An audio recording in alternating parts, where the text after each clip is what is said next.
All right, everybody, welcome back to another episode of the Mind of George Show. I am standing in front of the Christmas tree, house crashing in Austin as I just got back from Costa Rica. And a lot happened in Costa Rica. I'm probably going to do a dedicated podcast about it. But for a lot of you out there, you know I had brain injuries. But as entrepreneurs, as people in life that are out trying to make a difference, creating things that don't exist and not really checking the box of the norm, our brains are our secret weapons. And so on today's podcast, I had to have Natasha on because she's an absolute brain expert. She talks about how to learn from every mistake that you make, how you can't run 5 races at the same time and expect to win any of them. We talk about Natasha's 4 secrets to succeeding in all of business and life. My question for you, are you utilizing the hidden team that's in front of your business right now? If you don't know what that is, she tells you about that. And the secret to your business succeeding is actually unplugging from your business. She wrote a business plan while breastfeeding to get a business loan to heal people's brains and built a massively successful company. So if she can do it, you can too. So without further ado, I'm going to stop bumping my overly loud, high volume gums for you to listen to the episode. So let's get into it.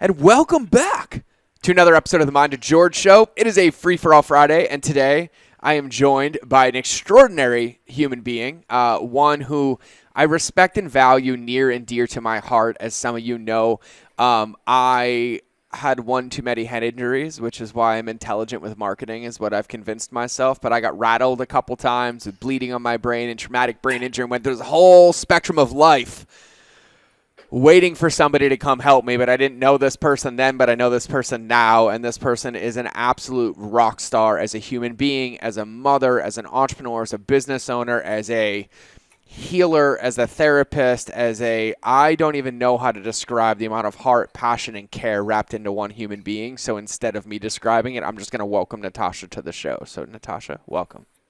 Thank you so much. How do I pronounce your last name? Wilch. That's what I thought. I just feel like you're Canadian, so you're special. Like it was going to have like some French accent to it.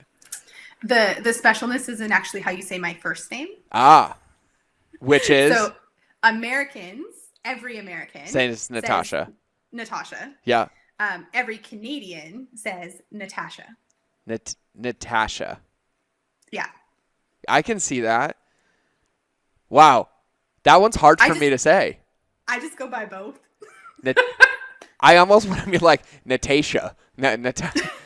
I can't even say it again. Say it how Canadians say it. Natasha. Natasha. So Natasha. Yeah.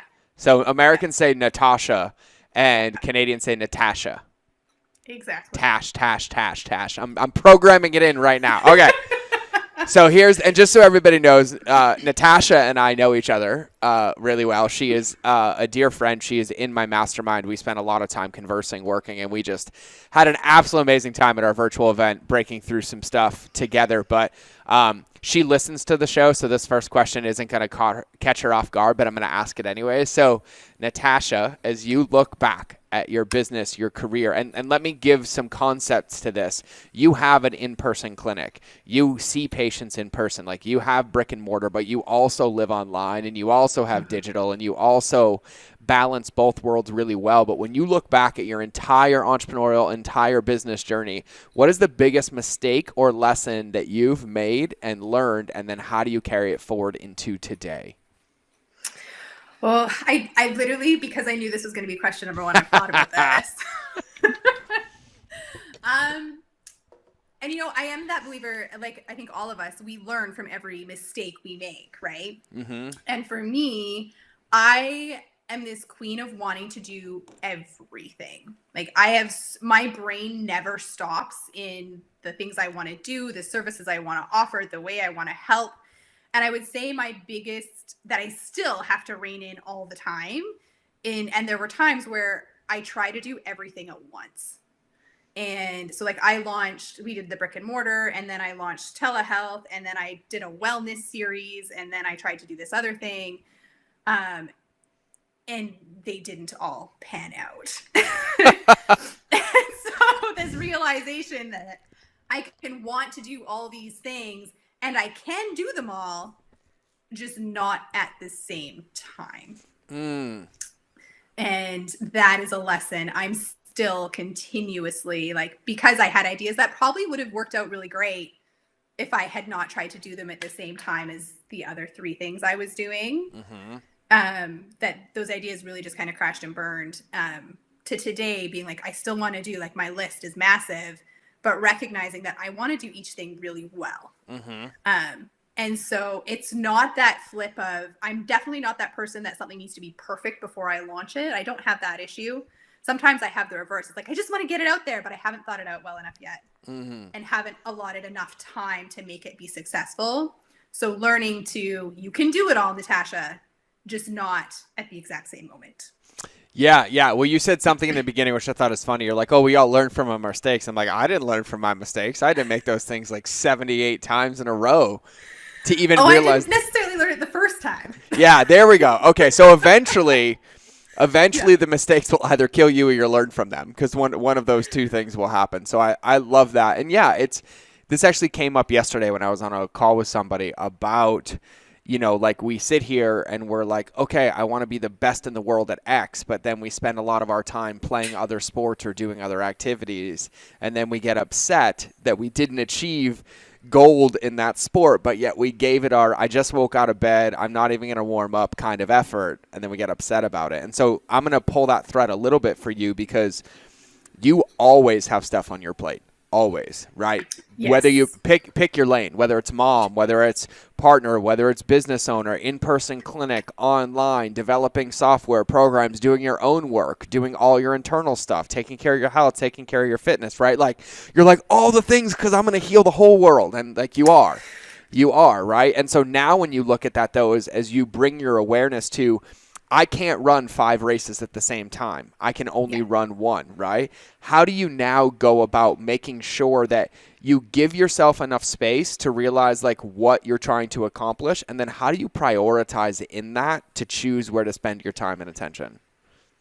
I would say this is a huge piece of where I am right now in my journey, and what I'm working on at this exact moment. Because I am working through a lot of personal processing right now for myself. And that is incredibly important to me.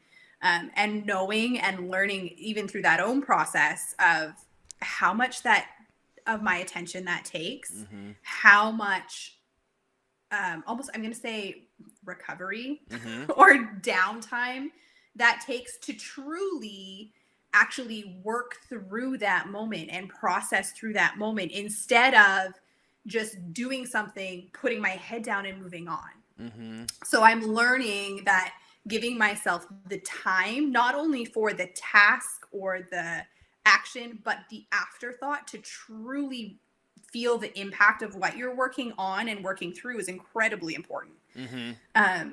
We just had this conversation with my business partner yesterday, actually. So I am the sole owner of my brick and mortar business, but I am a partner in my online business. We both have massive goals for both companies, and having this discussion with my partner of, there's going to be seasons where the focus of growth is on one business, and there needs to be this discussion with my partner and I, which we had, of, there needs to be this business can't always be my number one growth focus.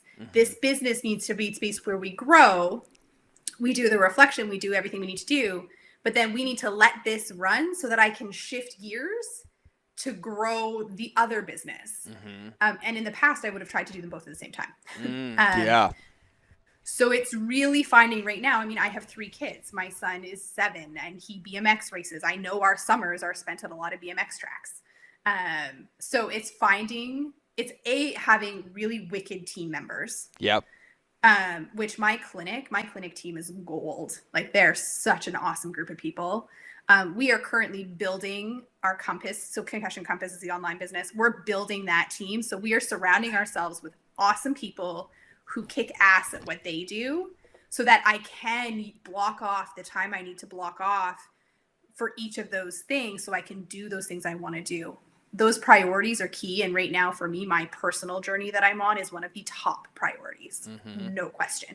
And then my family, and then my businesses, because I love everything that I do. But yeah. I love it. So you said you started to make a list, and I want to pull out the rest of the list. So number 1 was having wicked team members. Yes. What's the next one? Knowing your priorities. But not only knowing your priorities, but understanding the time commitment that each of those priorities require. So when I think of, and I'll use my personal journey, I see a therapist every week. Every Wednesday, I have a therapy appointment. And in the beginning, when I on this journey, I would book everything. I would book a couple appointments before therapy. Then I'd have therapy. I'd give myself like a 30-minute or an hour break. And then I would book more client calls. And because I wanted to do all the stuff. Yep. And I realized, the second I realized that, like, yeah, I could do that. I can do it. It means that it's not respecting what I truly need for myself and my health. It also meant that I wasn't showing up for my clients the way I want to show up. So when I looked at that and realized, okay, if I'm going to prioritize my health, this is what that actually requires. So it's knowing your priorities and knowing what that priority entails and requires of your attention. Yeah. Yeah. No, I love that. I think that that's a really, really big one because, we talk a lot about this. I love the concept of a parking lot, right? Like, here's the thing as entrepreneurs, if you're listening to this, your to-do list will never end. Like mine's probably going to get chiseled on my headstone. Like, just like, that's how deep mine goes. Like, there's thousands and thousands and thousands of things. And the truth is even if we complete it, we go find more of it, right? We go look for problems to solve, challenges to solve, things to tweak, how to be more efficient. And so I don't talk about this enough. And I think it's huge because I have an amazing team that helps with prioritization. Like, we meet every 90 days and they're like, all right, what are we going to get done this quarter? And they're like, all right, George, go through the parking lot. And of course I pick everything. I was like, we're doing all of it, all 97 things. And they're like, in 3 months? And I was like, well, I'll do those and that and that. And then they look at me and like, when we're done, we have 12. And then it's funny though, because we get into the 12 and the 12 seems overwhelming and inundating because we're actually fully baking out and understanding like, hey, these are what is actually required for this recipe to be successful. And in the past, and I'm just saying this in case anybody can relate, I was like you, I'm like, I'm going to go launch that thing. Well, there's a difference between choosing to go live on Facebook every day and launching 3 courses and 2 events at the same time. And that might be what I'm in the middle of right now. I was going to say, that sounds a little like today for you. Yeah. And so, I think another thing too is like also having awareness of when we have that time and that space to look at what's on our plate and what's in front of us. Prioritization isn't always a matter of like, how important is this in the business? You can also look at how much energy is required and then where that energy would get you an output or a desirable result or momentum in either your happiness, in the bottom line, or in the business. And so like one of the things that I always prioritize are these, like content, interviews, podcasts, because there's a lot of times that from a priority standpoint, doing these interviews or doing podcasts or doing live videos or doing, summits with people don't actually move the needle in the business, but they fill my tank. And then I take that energy from filling that tank and then I'm done. And I'm like, all right, cleaning the office, writing that video, scripting this, recording this. And it's like fuel for me.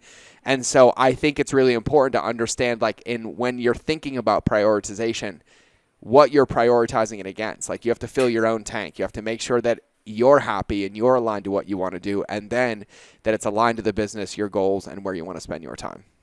Yeah. I think the other thing too that I'd add into that too is, having that team is massive, but I used to think like, and entrepreneurs, you're either in this stage, you're coming through it, or you understand what we're talking about when we say you used to think you had to do it all and you used to think you were alone. Oh yeah. Right? Like we've all been there. And for me, the second I started community, and that caused issues in my marriage, in like my friendships, because I would not share with anyone where I needed help. And I would take all this stuff on. This would probably go back to question 1, to be honest. And I would take all this stuff on and I would think I needed to do it all on my own. But I wouldn't communicate with anybody what I was working on, because I was like, well, this is my business. They don't care, or they don't, Mm-hmm. it doesn't affect them.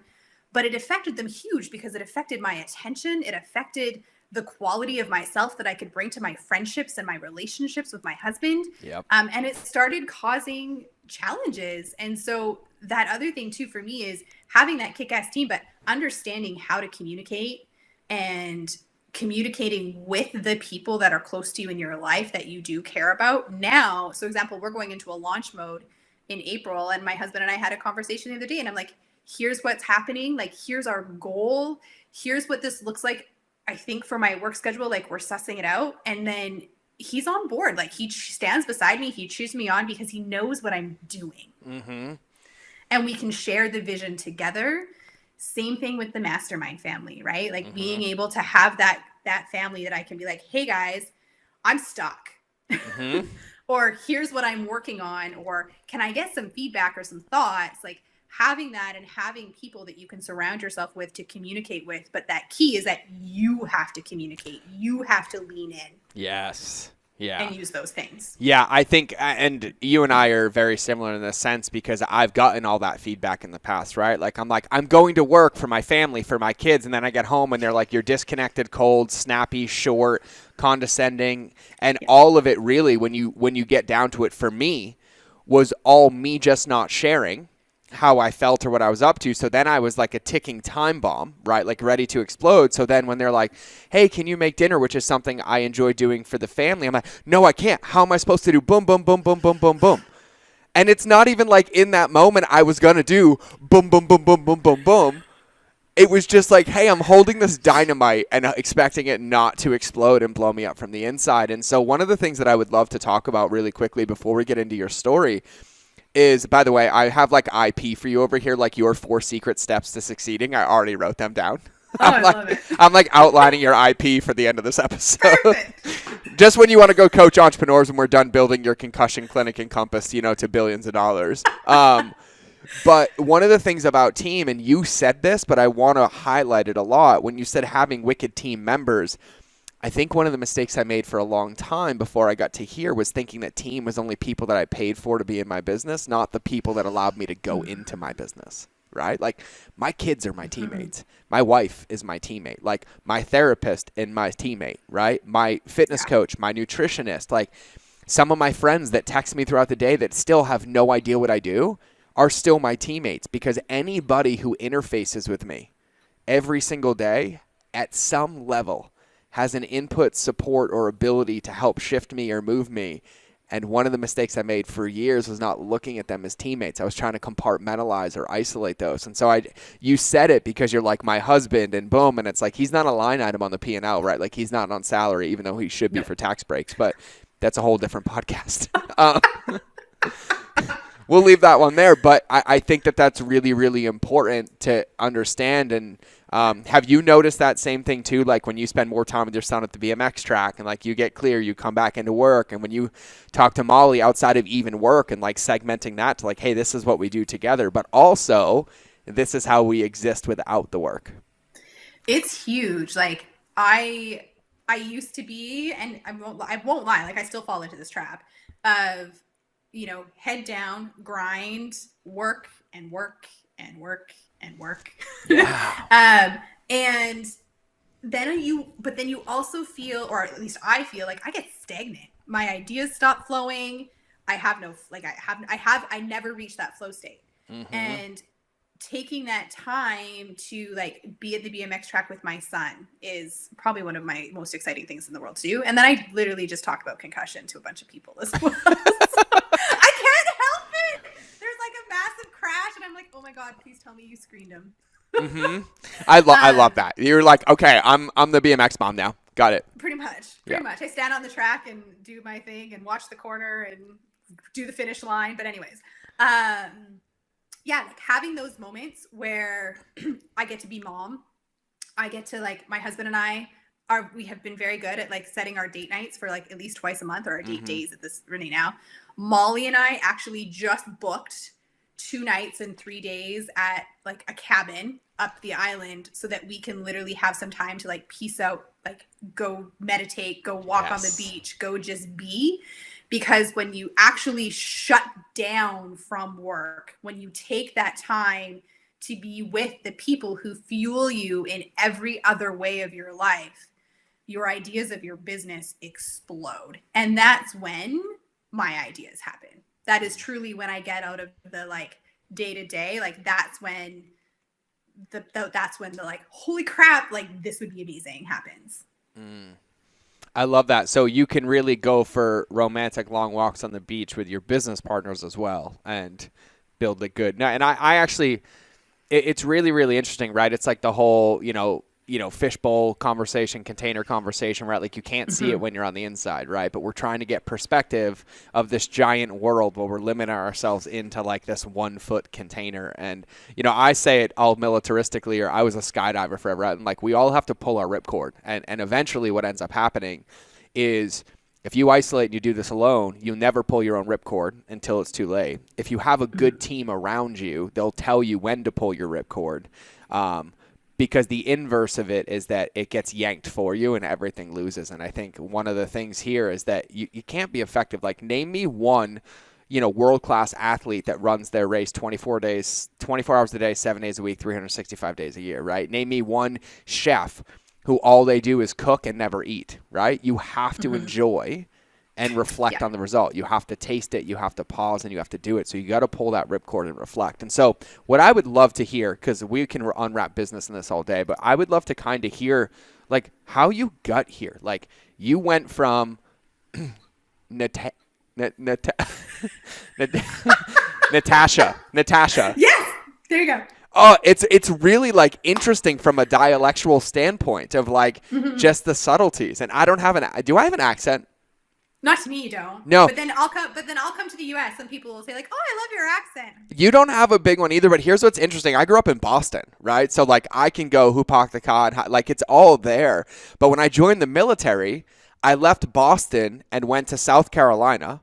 Then I left South Carolina, went to California, left California, went to North Carolina, left North Carolina, went to Hawaii.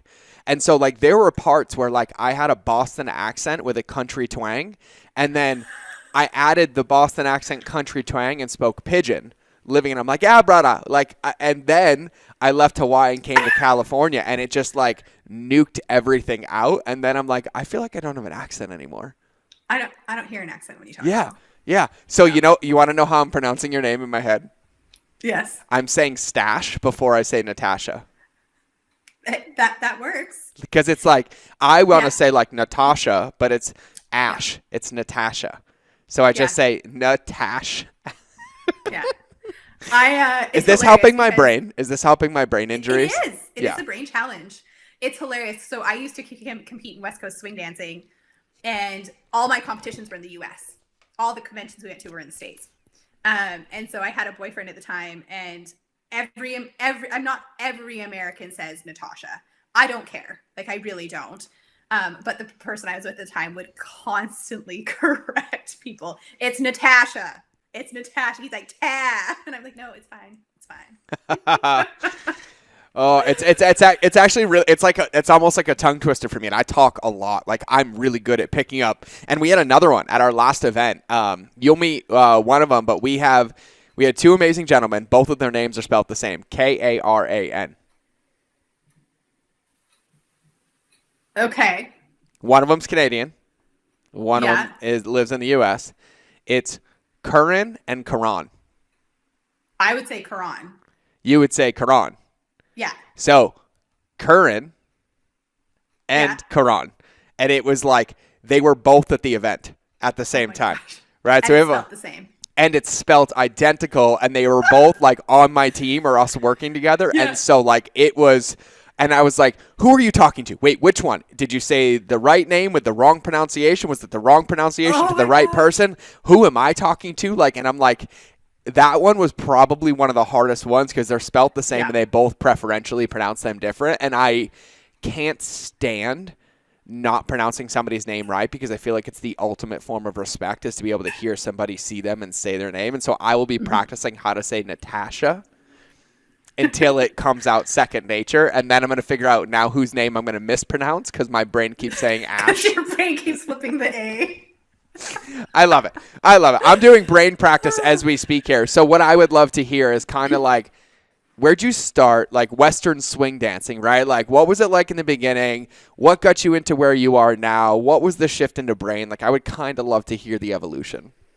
Yeah, so I grew up in like small town Cranbrook, British Columbia. Cranbrook. And Cranbrook. And my mom was a care aide. So from the get-go, I would go with her to work. I would help decorate she worked in a residential care unit, so old people. So I would go read to the old people. I would help decorate their lounge for thing. I did candy striping. Basically, I always knew I wanted to work in healthcare. I always knew I wanted to help people. That was never a question. And so when I started going to university, I went to the University of British Columbia. My initial thing was I'm going to be a pediatric surgeon. That's where I started. Except then I realized I would have to do biochemistry and organic chemistry, and that fairly quickly nixed that plan. When I was a teenager, though, before university, a very close family member had their own brain injury. And that was at a time frame when rehab didn't exist. Mm-hmm. You know, it's like you gave them Tylenol 3 for their headache and you sent them on their way because they looked totally normal. The situation was that the person close to me, they had issues with impulsive, like irritability, with mood. Memory was a big issue at the time. They would almost have silent seizures, but they would zone out. So you'd be in the middle of a conversation and then they just wouldn't be there. But nobody could explain this to us. No, like we didn't know if this was ever going to get better. We didn't know that this was normal after a brain injury and could happen. Like nobody could explain what was happening. And so it took, like, it was stressful for us. And our family and the friends around us for sure. And I was 17. So I was a 17-year-old girl that was like, this is bullshit. And like, didn't understand at all what was going on. What actually got me into physio was that my cousin was in a motorcycle accident and became a quadriplegic. And I spent a lot of time with them. They were probably some of my favorite cousins and they were a little bit older than me. And when he talked about the people who helped him, it wasn't the doctors, it wasn't the surgeons, it was the therapists. It was the physiotherapists, the occupational therapists, the people that he got to spend this time with in a rehab unit in the rehab hospital that changed him on like this positive trajectory. And for me, when he shared that, I was in my early 20s and I was at a time in my life where my life had been turned upside down a little bit, or a lot. And I was on this path of trying to figure out who I was going to be and what I was going to do because I had just quit university. I had been this straight A honor roll 4.0 GPA person and my world fell apart and I quit.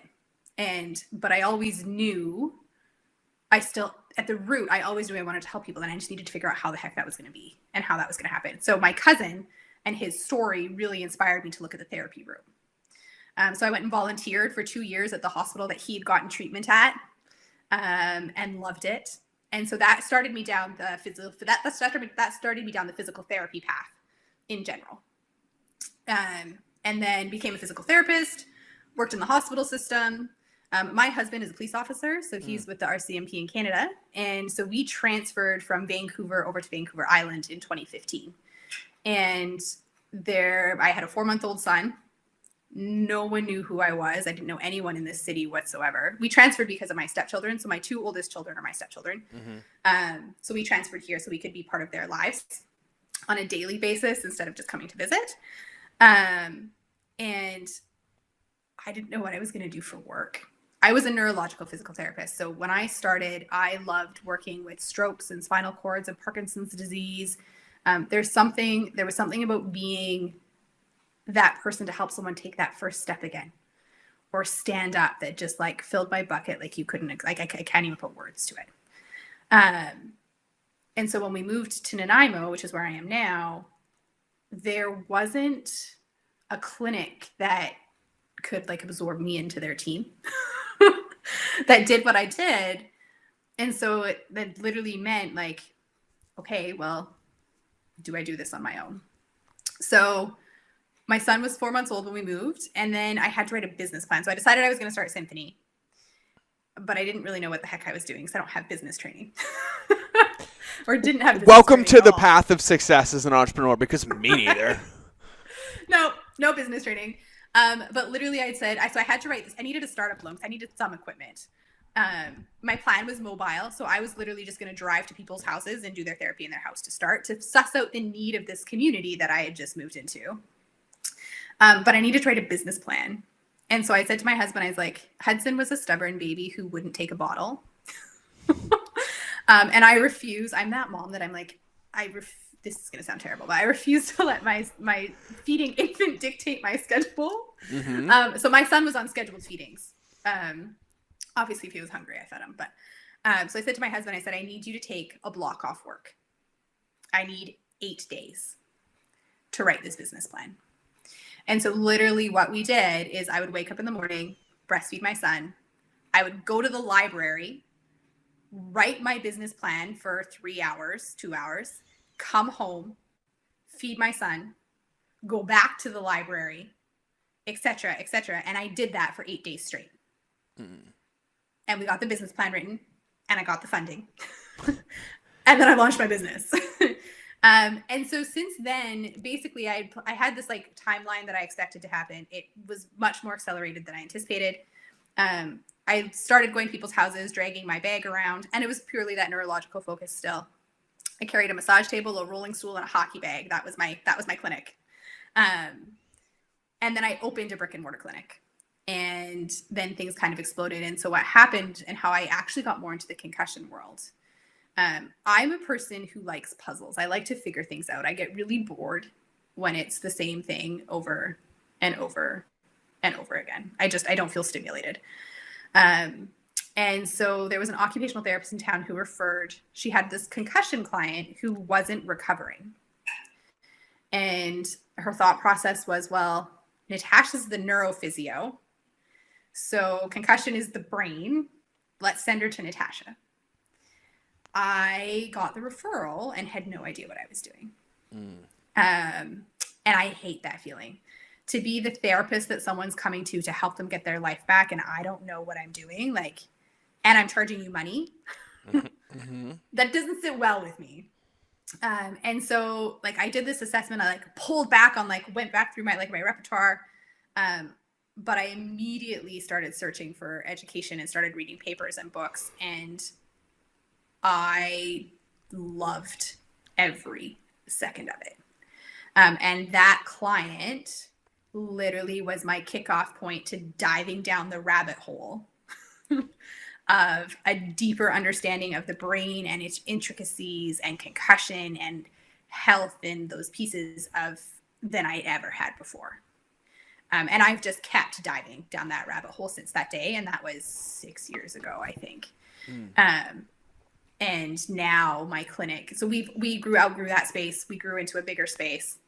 We're outgrowing this space that we're in now too. So I'm in like this weird transition stage, but we are known for helping people with concussions.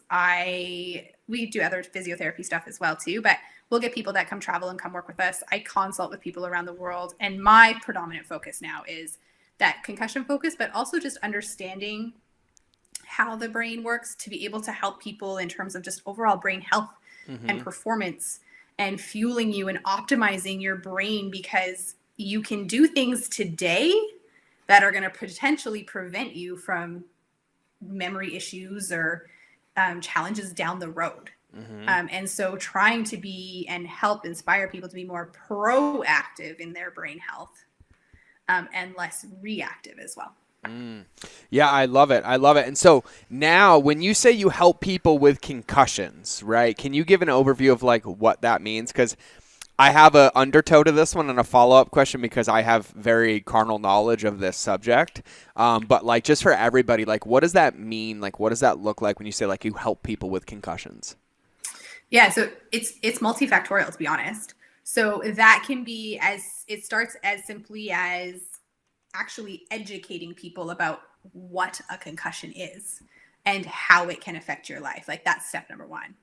The other piece is if you actually sustain a concussion, I am going to be your right-hand person to move you through that recovery, figure out where your deficits are, what's happening, and help bring you through it and out the other end.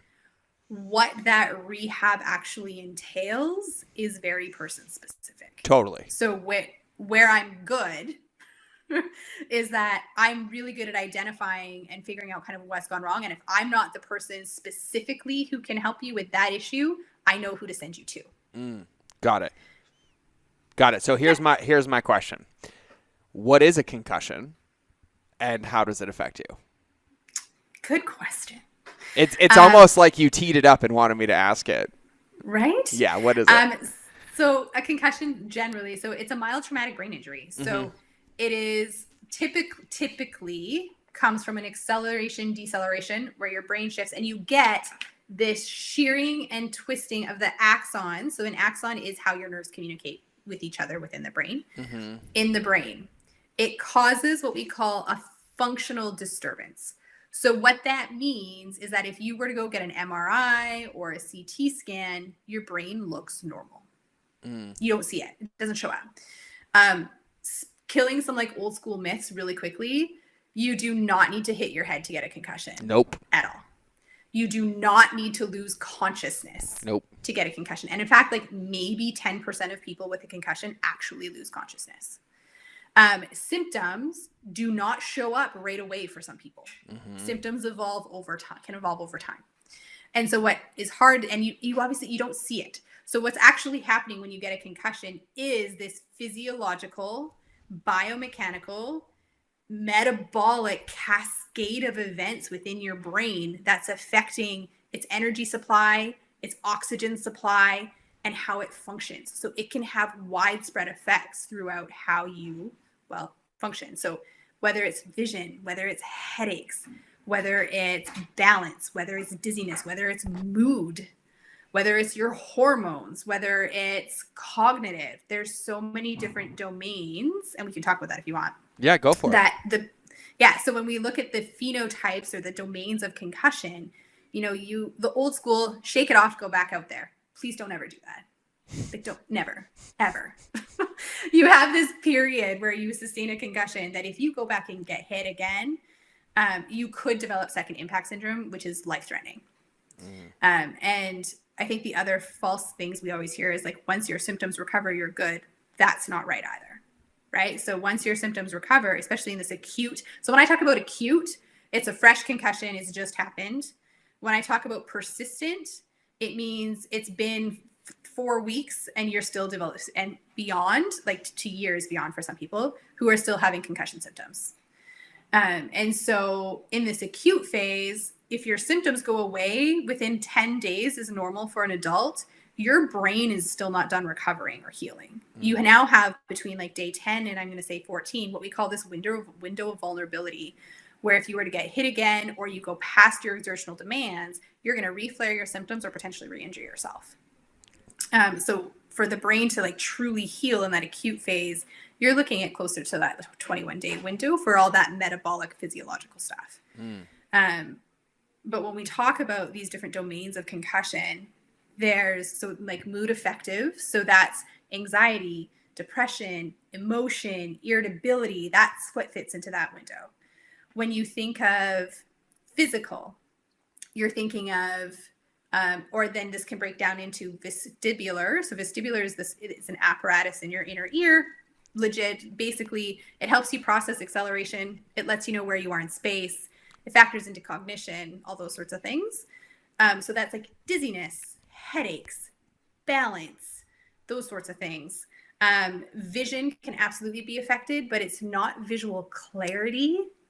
So it's not that 20/20 vision necessarily, but more the ability for your brain to process the visual information your eyeballs take in, as well as the ability for your eyes to actually work together to take in your environment. And then it can affect cardiovascular. And by this, I mean more like that autonomic nervous system. So we have our fight or flight, and we have our rest and digest. And there should be this nice balance between these two systems. And what happens with a concussion is they can come uncoupled. And so you live way more in this fight or flight world than you should. And so that can lead to things like exercise intolerance, so flaring of symptoms with exercise. There's some thought processes right now that this will actually contribute to some of the cognitive intolerance that you can see after concussions. So flaring of symptoms after too much cognitive activity. There's that piece of it. And then there's cognitive symptoms. So memory, word finding, processing issues, not being able to comprehend what someone says to you, or not being able to have a conversation with someone unless we're literally looking face to face and there's noise going on back here. They can't filter this out. So the ability to pay attention, all those sorts of things, these are all domains and things that can be affected with concussion. And usually people feel like, and the stories that break my heart are the ones that, to me, when I hear someone's story, I can very clearly see what had happened. But because they didn't have the typical headache or they weren't typically dizzy, it gets missed. Yeah. Wow. And so I could ask a question about this, because here's one of the myths that I lived with for years. And so for those of you that maybe you've never heard me talk about this, or maybe this is the first podcast, I had 7 consciousness loss concussions in a 3-year period. I had bleeding on my brain. I had fluid, like things break through. Like, it was bad. All from the military. I mean, I would literally have a migraine or a quote unquote headache and pass out for 2 days and not be able to wake up. I would have to lie on the floor, darkness. I mean, and I did nerve blocks, stem cells, surgeries. I was on more medications than you could imagine. And it was horrendous. And here's the thing, that myth of like, you have to get knocked unconscious was shocking to me, because that's what it was like in the military, right? It's like, were you unconscious? I'm like, yeah, like how long? I was like 10 minutes. And they're like, all right, fine, take some ibuprofen, don't sleep for the next 24 hours, and then go back to work. And this all happened in country, in Afghanistan, in Somalia, like everywhere, right? But then I started researching my brain, right? Like after, like I'm one of those people, I'm an anomaly as a veteran. I feel like I was just given this itch of like, if it's up to be, it's up to me. And so like I dove down these rabbit holes, like, how can I fix this? How can I fix this?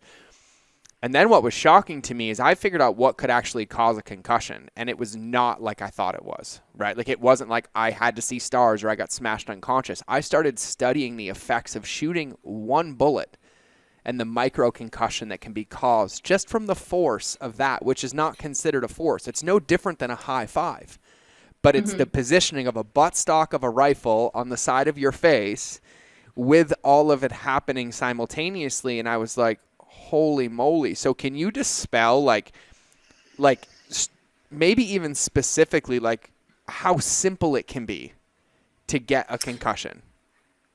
Yeah, I mean, I think when people think about concussion, it's either, like you said, this has to be this big thing, or it's, I didn't play sports. That's the other one. Oh, it's yeah, like, yeah. You're not a football player, or you're not, so therefore you can't have a concussion. I see concussions happen from a fall on the ice where the head doesn't come anywhere near the ground, but literally it's that force that can travel through the body to give any of the like acceleration, deceleration.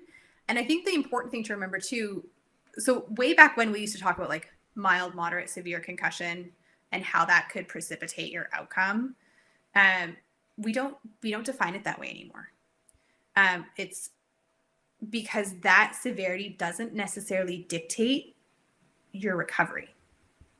So you could be someone like you, or not you, but someone who literally like fell on the ice, had a little like jolt, but because there was that little bit of that whiplash, and you have to factor in pre-existing conditions as well, that person could have a concussion. Versus you could see someone who had a major fall, hit their head, and they don't. Unfortunately, we don't truly know what predisposes someone to develop those symptoms or not, but we have to look at the person beforehand. But anything that can cause that acceleration, deceleration process could contribute to a concussion. There's also a lot of research going into now what you're talking about specifically are those subconcussive blows, but the accumulation of those subconcussive blows and what that can do to someone later on in life with developing concussion-like symptoms. Yeah. And that is absolutely what we're seeing in a lot more, I think, especially in my clinic and in this day and age today, is that repetitive subconcussive and then the presentation of symptoms years later. Yeah. And the reason I ask that and the reason I say that is because I'm just so everybody knows, I'm on the other side. Like I would stand on a pedestal and say I'm healed. Like the way that my brain works, my cognitive function, the way that I can speak, like all my symptoms are gone. I'm not on medication anymore, but I have to be really, really proactive in how I eat and how I move and how I sleep. And I don't take quote unquote prescription medications, like things that you wouldn't even think about. But what I found is this kind of dissonance that people don't realize how often we're susceptible to brain injuries and how common it is, but it's chalked up as like, oh, that's normal, or oh, you just hit your head, or oh, like I even think about like being in the gym or like getting whiplash or whipping around so far. Like it's not like your brain is encased in, like it's floating. And it basically moves in this gelatinous ability. I'm not a scientist, right? Like I'm going to give you the layman, like 2-color crayon in my box analogy, but really any increased like speed movements and stop and Newton law of gravity, like it's just smashing up against the side and over and over. And I've met so many people that are like, I had no idea, or I didn't know that could cause it, or I've been having this, and they're going to like, I have chronic migraines, I have all of this. And then instead they get the right person. They're like, you're a unicorn. There's not many of you in the world. There's not. And so sometimes it takes massive amounts of pain, massive amounts of traditional medicine and medications, which actually exacerbate the symptoms until you find the unicorn that's like, hey, we're going to start right here and go physical first and then get into and like boom, boom, boom. And so like I say this, and this is not a health podcast. This is a human podcast. Because the amount of people that I see that quote unquote accept, and this was a concept that was taught to me, what was my acceptable level of pain? And I was like, 0, bitch.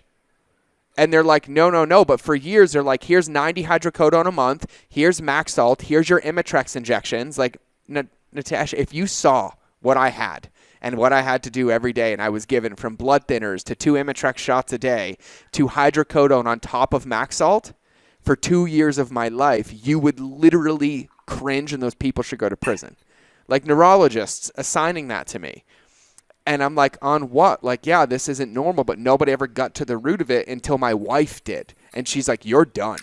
You're done taking this stuff. Because like I was like a walking zombie. Like I would have to go to my cabinet, take a shot, inject myself in the ass just so I could wake up and function. And then I had to take hydrocodone, a 10-325, just to be able to turn the pain down. But then I had to take a blood thinner because of my nightmares that was causing headaches, which would then lower my blood pressure. So then I couldn't walk again. And I have no feeling in my legs from the knee down, plus the head injury and the loss of balance on top of it. I was falling. I like, it was bad. And they're like, why are you suicidal? I'm like, Sorry? I don't know which one, right? And so I say that. Yeah, go ahead. There's, like, you went through this, and you know what the biggest thing I hear, which every time I hear this, it's why I know what I'm doing. I'm doing what I was meant to do, and there's so many people across the world that just get that these things happen to, or they show up, and what they get told is that this is your new normal. Yeah. Like I'm getting teary-eyed right now. Yeah. It's like, this is what you need to learn to deal with. And it's bullshit. Yeah. Because a lot of what people run out of the knowledge of what to do. And so they give medications to help the symptom. Yep. Or they give something to help the symptom. And that doesn't treat the issue. Mm-mm. So for me, so most of the stuff I post, I do on Instagram. And so I will get random people that reach out to me that are just like, you have given me hope for the first time in years that this isn't the way I have to live my life.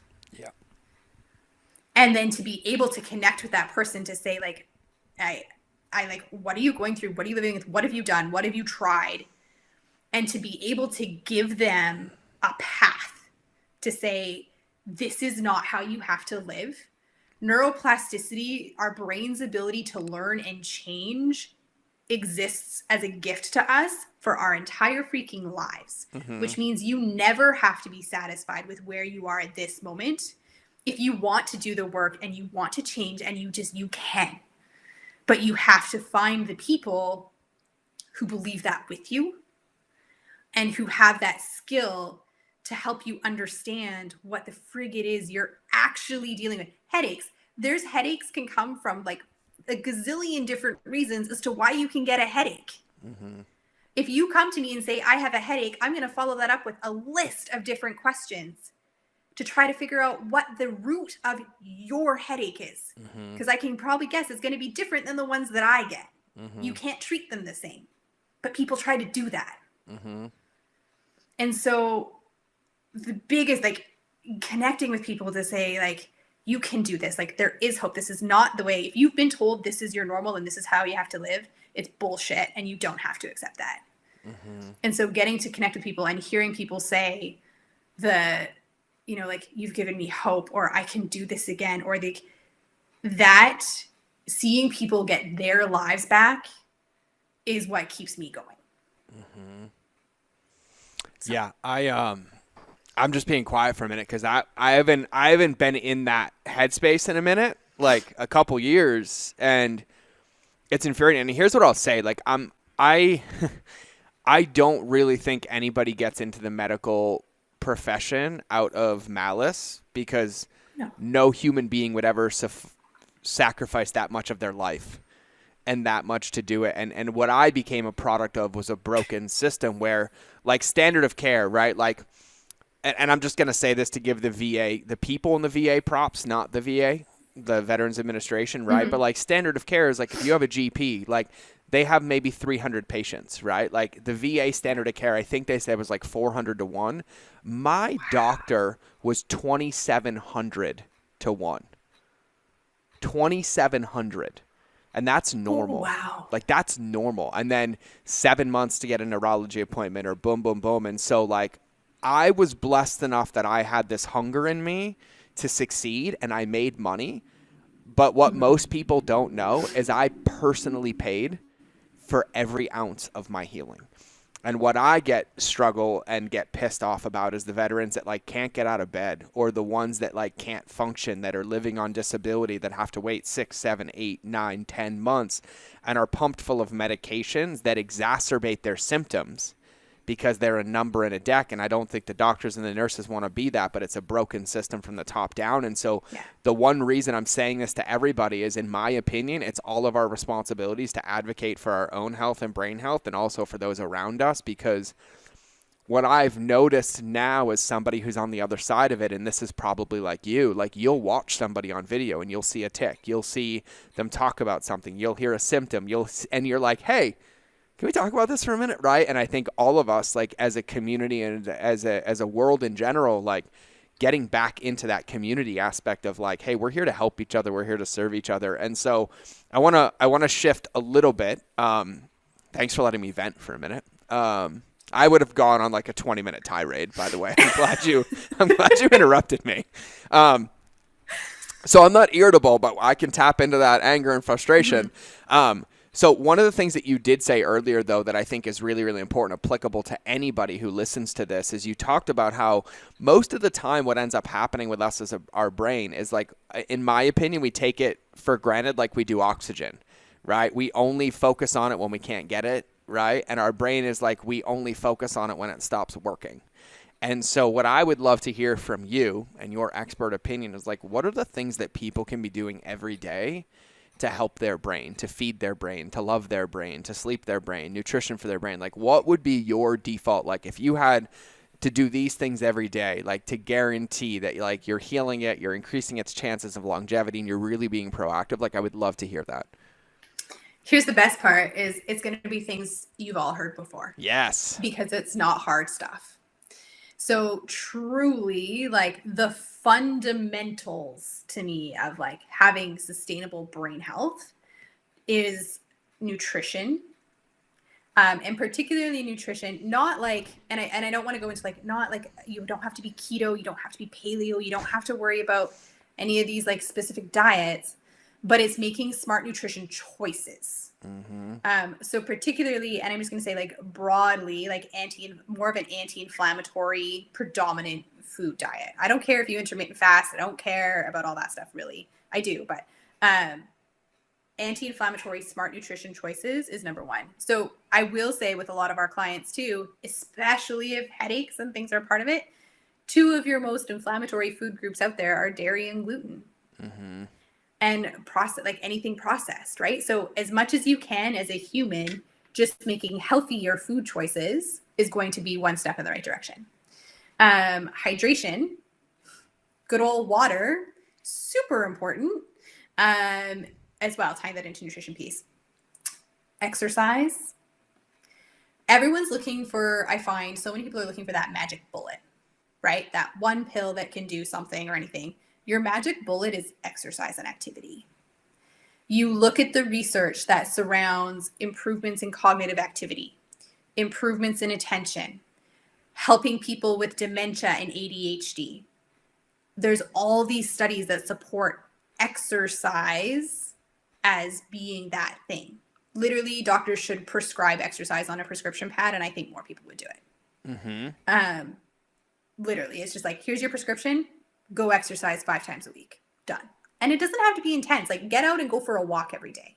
Do a 20-minute jog. Get on a recumbent bike. Go walk with friends. Something like that.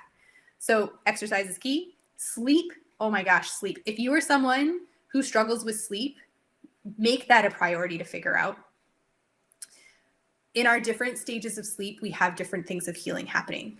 That's when consolidation of learning happens. That's when memories are formed. That's when our neurotransmitters, so the way our nerves communicate with each other, neurotransmitters are replenished in your sleep. That's when tissue regeneration happens. So if you're not getting sleep, that's a huge piece of health that you're missing. And I don't love sleeping pills, because what sleeping pills will do is they will affect the architecture of your sleep. And so that's why people will sometimes feel groggy when they wake up, because they're still not reaching these 4 stages of sleep that they need to work in and out of, and as they go through. So they can be really helpful for like a reset, but working on sleep hygiene, working on consistency, working on your environment, and all these different strategies you can use to make sleep a priority. So nutrition, water, exercise, sleep. And then a huge thing too. So it's such the word, but mindfulness or mindset, and truly having that stillness and that moment of calm. So you're not living this life. This is everyone's life this day of like running from one thing to the next, and not having that intentional time set for you and your own brain to bring your nervous system down. So when I talked about like with concussion, with dysautonomia, and living in this sympathetic or parasympathetic state, learning happens and calm happens in the parasympathetic realm. And if you're constantly dealing with stress and running to things, you're going to be living more in this fight or flight. The power of breath and mindfulness is your direct switch to being able to switch this nervous system. If you live in a constant state of sympathetic drive or fight or flight, you are asking for health issues later in your life. You're opening the invitation for that to happen. Yep. So having a mindful or breath practice, which is your direct switch to that parasympathetic system, should also be a daily part of your practice. Yeah. You know what, one of the things I said, nobody listening to this would ever go out into their driveway, start their car, leave it in park, slam the gas pedal, and hold it down for 24 hours a day and expect that their car runs. And that's exactly what happens in your body without breath, without mindfulness, without the one thing that gives us life, actually, which is really, really powerful. So it's true. Okay. What book are you reading right now? Right now, I'm actually reading Atomic Habits by James Clear. Yes. That's a good one to stack that water, nutrition, mindset, movement. Right? Boom, boom, boom. What's your favorite food? Pierogies. So, gluten and dairy, but I love pierogies. I don't eat them very often. Bring it back. But I love them. I have not had a pierogi in like a decade. with my mom used to make them from scratch as a kid. And I love them, but pierogies, and then caramelize some onions and put that on top too. And Where do pierogies originate from? the Ukraine, isn't it? I think I want to make a vacation right now because you know what? It's funny. You said that, and I was like, I don't think I've ever eaten a homemade pierogi. I've only ever eaten those frozen ones, and those ones were amazing. Yeah. I was homemade like, ones are even better. I was like, I would go. I remember they were in a blue box. I was about this blue box of pierogies. Put them in a pan, add some grass-fed butter on top of them, add some caramelized onions. Now, like, my mission right now in Montana is going to be to try to find homemade pierogies. There you go. And if you live in Montana, somewhere near the Lower Valley, Big Fork area, and you can make homemade pierogies, I will pay a premium penny for that. Yeah, I'm just supporting the local community right now with my fat kid on the inside. I'm stoked on that one. I literally am like dreaming of a pierogi right now. You cannot go wrong with a good pierogi. That was like the most left field but best answer. That was a pattern interrupt for me. Okay, cool. Most impactful business book you've ever read? Oh. You know what always comes to mind? I don't. That's why I asked you. Good way to buy time, though. Good way to buy time. The first book that always pops into my head is The Linchpin. Yep, I've read that one. Yeah, I'm gonna say The Linchpin. Okay, and then this question, I feel like you live in the one area of the world where you get both, but mountains or beach? Oh. Okay, so for those that don't know, I can literally drive an hour and a half north and go snowboarding, or I could just go another hour and a half and go surfing in the same day. So because she lives on Vancouver Island, which was like me living in California, but I'm a mountain guy. Like, I'm a mountain, lake, nature. I like being on the water. I hate being in the water. Yep. So I would rather take a mountain and hiking and finding like a hidden gem of a waterfall and sitting on a giant rock, like staring at waterfalls. Yeah. So like mountains, that sort of thing. Got it. Yeah, because I'm a scuba diver and I lived in Hawaii and I did not like it. And like, I love scuba diving, but I don't like being around the ocean. Like, I'd rather be by lakes and nature. And it's funny because I almost sold all my scuba gear before we moved to Montana. Found out literally the best freshwater scuba diving in the world is 15 minutes from me. Oh, no way. Yeah, Glacier National Park is 15 minutes away from me. And you can go dive in Glacier National Park, Flathead Lake, like under cavernous stuff that people can't even go in that lake. You can scuba dive. Like, no boats can go in it or anything. Oh, that's amazing. Yeah. My husband and my kids are fish. Oh, yeah. My husband and my kids would take a beach and water any day. I am not. Yeah. Nope. Okay, cool. So one final question, and you do know this question as well. And if you prep for this one, then you're good. So everybody listening, this is the only thing that they remember. This is it. You have the ability in this moment to tattoo something on their soul. It's there forever. It's permanent. What is the one thing that you would tattoo on everybody's souls that's listening right now? Tattoo it so they have it for the rest of their life. I don't like easy questions. No, you don't. You know, for me, it's never give up on yourself and always have hope. Yeah. And legitimately, I say that because of who I work with predominantly and the struggles I see people go through in my own life is no matter what place you are currently in, there is hope to move forward and come out of it. And so never give up on that in whatever it is, whether it's brain health, whether it's mindset, whether it's trauma, whether it's just know there's always hope. Yeah, I love it. And I tanked it and failed at this one at the beginning, so we'll include this in the intro. But where is the best place for everybody to find you? Instagram is probably the best. Yeah, so, what is it? Yeah, so it's at natasha.wilch. Natasha. It's natasha.wilch. Wilch. Correct. Natasha is spelled the same as Natasha, just so everybody's understanding. If you're listening to this in the U.S., it's there. Canada, it's there. And then we'll include it in the intro. So thank you so much for being here. Thank you so much for sharing. And for everybody listening, here's something I'll say. the secrets we all look for are in front of us, and they were repeated again here. So take care of yourself, move, walk, eat right, feed your brain, and make it your superpower and your supercomputer, because it is one of the secrets, and you have to take care of yourself. And so thank you so much for talking about this and brain health and everything. And so everybody go check her out. And then I'm going to wrap the episode. So this has been another episode of the Mind of George Show. What a beautiful one. Only one angry rant, and you learned, or you got to watch me learn how to speak again. And I'm still struggling to pronounce the right word the right way, but it's Natasha. And I'm just going to over-enunciate it right now until I reprogram it the other way to work on that neuroplasticity, which we covered in the episode. So now it's time to cue the outro. But remember that relationships always beat algorithms. I will either see you in the next episode or you will hear me in your earballs. But now it's time for the outro.